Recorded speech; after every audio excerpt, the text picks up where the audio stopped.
Why modern games take forever. We're excited to announce our next adventure. Something to look forward to. You're spending the time, and throughout all that time, we'd often talk about and dream up a release date that we delay. It has taken Bethesda the Cute. same amount of time to make Starfield as it did to make Oblivion, Stop right there, criminal scum! Fallout 3, and Skyrim. Hey, you. So it took them, they made 3 games? Huh. You're finally awake. These 3 games are some of the greatest of all time, with Skyrim often being placed in the top 10. At number 1, Skyrim. So what happened? Why does it take so long? Where's all the games? Cyberpunk has actually been delayed again. In 2007 alone, we got Halo 3, Mass Effect, Portal, TF2, BioShock, Super Mario Galaxy, Uncharted, The Witcher. Holy crap. Okay. 2004 was equally crazy. World of Warcraft, Halo 2, there's another like massive fucking game. Half-Life 2 came out that year. Yeah, I mean, it was nuts. Didn't even get that out. Not to mention all the great games in 08, We're all looking for that special someone. 09, Am I sensing some history here? and 2010. We will fight for the lost. But then we look at the past few years, and there's a great game or two in there, but most aren't great. If we were to get just a couple of... I mean, I would say, I think that probably every year, probably like 5 good games come out. Like 5 insanely fucking good games. Like, give or take maybe 1 or 2. Like, this year, there's like so many, right? Like, what about 2022? You had God of War, you had Elden Ring. Stray? No, nobody's gonna give a fuck about Stray. Vampire Survivors? Maybe. I mean, I don't know. Lost Ark? No, Lost Ark came out way before then. Yeah, maybe last year just wasn't very good. Yeah. Yeah, actually, yeah, last year wasn't... Ooh. Sonic Frontiers? Yeah, maybe Sonic Frontiers was pretty good. Sure. But we did get Elden Ring, so it's okay. games like the ones counts in for the like late 2000s. Today, the internet would lose its mind. Yep. Oh my god! Woo! Sometimes I wonder if it's just nostalgia, me idolizing the past like so many of us do. But looking at these lists of releases, I think that a lot of the games were a lot smaller in scope. I think a great example of that is Armored Core 6. I bet it probably didn't take them that long to make Armored Core 6 because it's a small in scope game. It's a very great game. It's an amazing game, but it's small in scope. I think it was better. Every year in the 2000s, studios brought their A game. They had new ideas. Ooh. Games felt fresh and different. If I wasn't screwing around in a warthog or jumping off buildings into hay bales, I was flying through portals and running around on tiny planets. Every disc was unique, and I couldn't get enough. This really was the golden age, with new worlds and experiences. By the way, I totally missed all of this golden age because I only played WoW. Yep, I only played WoW. To explore every month. No wonder I had no money as a teenager. Yeah. Every minimum wage paycheck I had was spent on games, Xbox Gold, or cool horse armor in the Oblivion. $50. Bethesda and so many others were at the top, and we didn't realize how good we had it till it was gone. Sadly, things are quite different now. While there are more options than ever, they aren't coming from the big studios. Between 2003 and 2013, Rockstar released 26 games. But between 2013 and 2023, they released 3. One of which was a remaster collection. Others may So not they released 2 then. have decreased their numbers of releases like Bethesda and Rockstar, but the games these studios do release are really just the same experience with a new coat of paint. The best innovations now come from Dave the indie or Diver. AA. Long gone are the days that Never AAA played this. studios take a risk. And Is it that sucks. Sifu? I'm a huge I heard that game was advocate really good. of indie games, but the reality is these small studios will always be limited in scope. They can't build games like Starfield, at least not yet. They will be able to. They absolutely will be able to, especially with AI and generative stuff like that. It will take a long time, but think about what they were able to do. Like, yeah, look at Hades. Hades was a very indie game. I don't know. Like, I'm trying to think of like an indie game that was actually a really big game that I spent a lot of time on. Valheim. Yeah, Valheim, great example. Yeah, Valheim is a 100+ hour game. Money is vital if you want to make something enormous like this, with all the bells and Yeah, it whistles.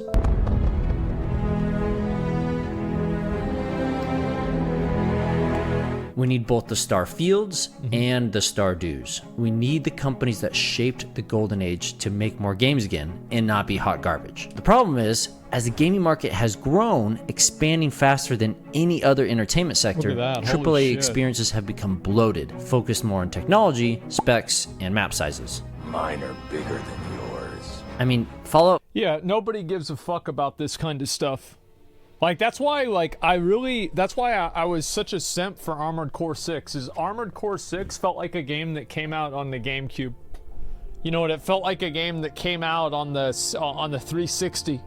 Right? It wasn't some crazy fucking, it's an open world and there's like 700 collectible doodads that you have to loot, and you have to kill this boss with this weapon on your left hand on Tuesday, and you unlock an achievement that allows you to have an extra dialogue. It's just not a bunch of bullshit. It's just a game, it plays well, and that's it.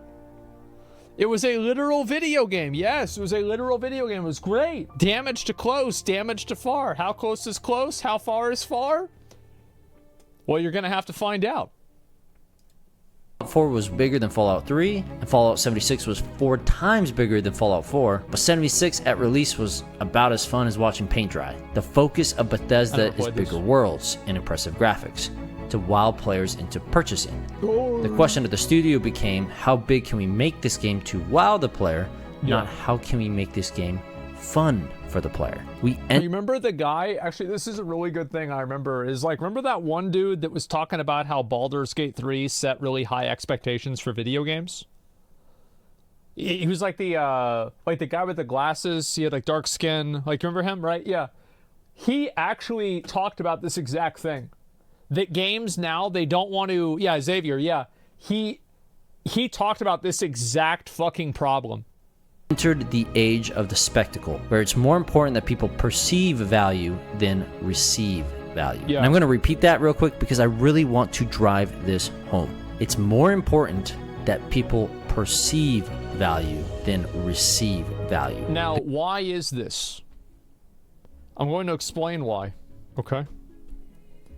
Here's why.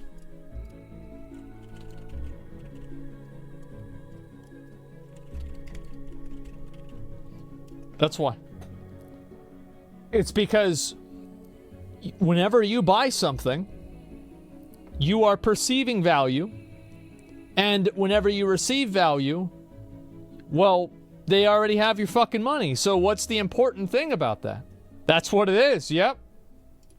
Receive value. The goal of these game studios is to excite players using trailers and buzzwords like next generation, powerful narratives with the cutting-edge new technology. Ooh. As humans, we hear these things and we get excited. Shut up and take my money! Ready to just throw our hard-earned cash at what looks good. We think we are logical creatures, but we aren't. So much of what we do and buy is based off of how we feel. I bought an under-the-desk treadmill the other day, telling myself I'll get my fat ass moving while I work. I've used it once. I got caught up in this idea that I'll get in shape, and I somehow got sold that I could do it while I work. This is the problem all these studios have. They're so focused on what sounds good versus what is good. Well, that's actually not true. They're focused on what sounds good because that's what sells well, not what is good. Like, these games are massive commercial successes. Diablo 4 sold how many million copies? A ridiculous amount. So by the time that you realize the game sucks, that's like 2 weeks later. Brings us to Starfield. Humanity has always hunted for knowledge in the unknown. The next spectacle from Bethesda. Like most Bethesda games, Starfield has the RPG mechanics we've grown to love, but on a galactic scale. With thousands of planets to explore, there's an endless amount of indigenous life to discover. Well, I don't know about life to discover, but there are a lot of rocks to discover. There are entire solar systems that are full of them. You go from one planet with rocks on it, and then you go to another planet with rocks on it, and you can jump a little bit higher. It's a pretty crazy thing. The size of this game is absurd. Although Starfield is Bethesda's first new IP in 25 years, Todd Howard described the game as Skyrim in space, hinting at what's really happening. Like Skyrim, Bethesda is trying to make another Forever game with Starfield. You see, many people view Skyrim as a masterpiece, a world where players can return again and again, constantly finding new ways to play, from mod. I guess this is a mod. Yeah, I guess this one must be a mod. It is? Yeah, I thought so. To special challenges to other things. But the game became a forever game and is considered a masterpiece, not because of the developers, but because of the community. Skyrim was just like every other Elder Scrolls game. Fun, innovative, and riddled with bugs. But what made this game so different was that Bethesda unintentionally made it a sandbox. A place for players to build whatever they could imagine in the world of Tamriel. But unlike I see more people that are making video games in Skyrim Engine than Unreal Engine. It's insane. Many mod-based sandbox games before it, Half-Life, Doom, Portal, this time you had a whole world and cast of characters to mess around with. It's why the game had such an incredible lifespan. I don't see anyone playing Oblivion 50 times, even though I think it has a better story than Skyrim. The reason why people still play this game is because Bethesda accidentally created a forever game. And Todd Howard agrees. 12 years after Skyrim, we're looking at a game that has over 60 million copies, and all these people playing it, and they're still playing it. And so we have learned we need to build in from the beginning a game that has this long-term play thought of. So that, hopefully, people are playing Starfield a long time from now. They caught lightning in a bottle with Skyrim, and they wanted to... I think that also, I don't think it's giving Bethesda enough credit, because my understanding is that their engine is very easy to mod with. Is that true? Yeah, it is. Anybody can mod with this engine. Yes. That's not accidental. They make it easy. Yes. Fuck, man. I think that's a really great thing. They should get credit for being able to do that. It's like Minecraft, for example. Minecraft, the reason why Minecraft is super popular is because people can mod with it and do all kinds of crazy shit. Do the same with Starfield by building all the tools necessary. Exactly. It's kind of like Minecraft. Build the foundation. The game is the perfect stage to tell your story, and Bethesda wants Starfield to be something similar, to be a stage to tell your story in a futuristic space world. But that takes time to develop, lots of time. So the primary focus of Bethesda is no longer creating a story for people to enjoy and move on, but to create a game where you and others can create new experiences. Like Todd said in that same interview, there are people that do want to come to a game, do the main story, and feel that, okay, I have won. I can now do something else. I think that's okay too. Yeah. See, for me, the way I beat the game is I exploit every single aspect of the game, and I make the game look like a joke. My goal in every video game is to make people look at what I'm doing and not want to play the game anymore. That's my goal. In PoE, I made a word loop build. It took me almost 80 hours. In Starfield, I made this weird sleeping exploit, and by I just watched a video on it, did it myself. On Venus, to where there's this time dilation thing, and I just make these cubes, and I level up once a minute, and I have every single level, and I just walk through level 100 mobs and just shoot them with a shotgun, they die. Let's see. Armored Core. I make McDonald's, and I just use the same build the entire game. I beat every boss effortlessly. I win every PvP encounter that I ever do, except for one, in my entire history of playing the game. Elden Ring, I jump attack everything. I want to make every video game look like trash. That's my goal. That's okay too that people want to play the game and move on, as Todd says, but that's not the goal of Todd and Bethesda. So Starfield isn't just Bethesda's biggest and latest game. It's their next forever game. And AAA studios, now more than ever, want to make forever games. Titles that will last a decade or even two. A game they can continue working on and supporting long after release to generate more money than ever thought possible. The golden age of consistent lineups is over. Well, because the thing is, making a new video game is hard. It takes a lot of time and money. But selling the same video game again, I mean, shit, how hard can that be? pains me to say that. How many Whether times we have like it or said not, Skyrim? these forever games are here to stay, and Yeah. they take a long time to make. It's why we still don't have GTA 6, and why we are probably 5+ years away from playing the next Elder Scrolls game, even though it was announced 5 years ago. This is also why Starfield was announced so early in its development. While the team at Bethesda has been passionate about this project for a decade, it's still a new property, and it's likely they needed to test the market and players' reception, Yeah, sure. carefully gauging how people responded to the trailers and gameplay. They were testing the waters to see if players would spend 10+ years playing it like Skyrim. But perhaps we're letting scope and technology dictate too much. There's an important space for massive, sprawling spectacles that take many years to create, but there's also a space for AAA games that I play through once or twice and move on. I don't need large, sprawling worlds. Give me something small, but packed full of interesting people. Give me the linear games of the 2000s that took I want to have games like Armored Core 6, Blasphemous 2. I remember Dave the Diver. I didn't play Dave the Diver. Like Vampire Survivors, Halls of Torments, like Remnant 2, games that are really good at something, like Final Fantasy 16 to an extent, right? Yeah. Like Only Up. Yeah, just make a very good experience and I will buy the game. It's that simple. A focused experience that's good at something, yes. Hollow Cure. 2 years to develop and 2 days to complete. Although I'm excited to play Starfield, I can't help but feel nostalgic about a time when games were announced and released in the same year. A time when games didn't take forever to make. Almost.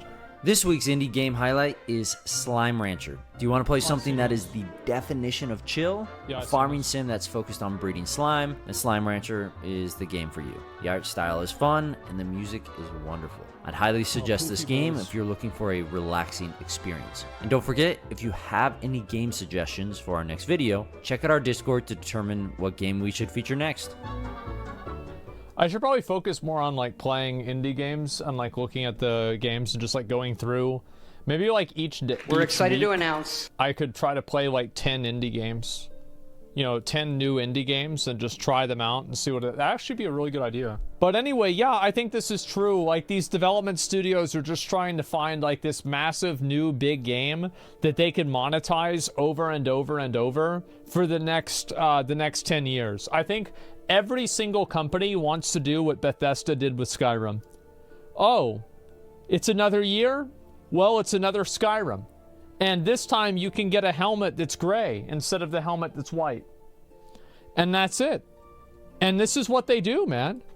They go in on this. They want to, but they can't. Well, they try, though. And they keep trying. It's the same as also Rockstar succeeded with Grand Theft Auto 5.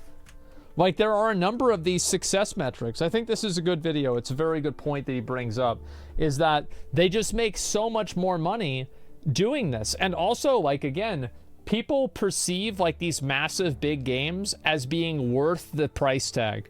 They're worth the $100. They're worth the $70 because this game is going to be their next Skyrim or something like that.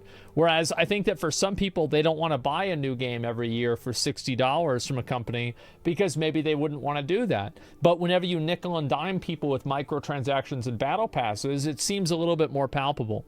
I think that's what the difference is. Started playing ESO again. Really love this game. Yeah, I never really played ESO that much. I only played it a couple of times. Hopefully Riot MMO will change the mindset on AAA companies like Baldur's Gate did. I mean, we'll have to see what happens. We haven't seen any gameplay for it at all. I stopped buying AAA games a long time ago. I only buy games if they're good. Well, I mean, I would hope so, right? I mean, shit. This is a great video. I'll give it a like and give him a sub. Actually, no, I already have sub. I've watched a number of his videos before. Going Indie.